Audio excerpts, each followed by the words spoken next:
তো আমিও দেখো বাচ্চাদের সঙ্গে ভীষণ ছুটি খাচ্ছি, ওই জন্য আর ঠিকঠাক এখন ব্লগ দিতেই পাচ্ছি না, শর্ট ভিডিওই দিয়ে যাচ্ছি।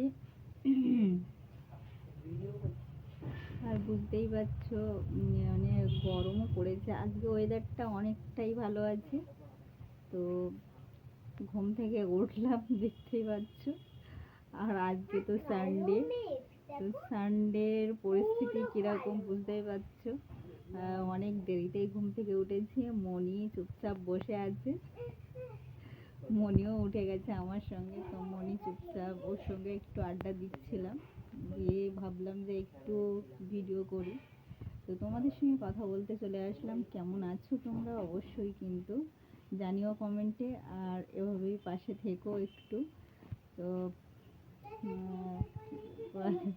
চোখে এখনো ঘুম জড়িয়ে আছে, এতটা ঘুম ঘুম পাচ্ছে। ওয়েদারটা অনেকটা ভালো ছিল আজকে, বেশ ঠান্ডা ঠান্ডা একটু ফিল হচ্ছিল। তো বেশ ভালো ঘুম হয়েছে, আমাকে দেখেই তোমরা বুঝতেই পারছো। তো এখন আর কি উঠে কাজবাজ করবো, এভাবেই আর কি সকালটা শুরু হবে। কাজবাজ করে তারপরে দেখি কি কি করা যায়, তো তোমাদের সঙ্গে শেয়ার করব, পাশে থেকো, সঙ্গে থেকো।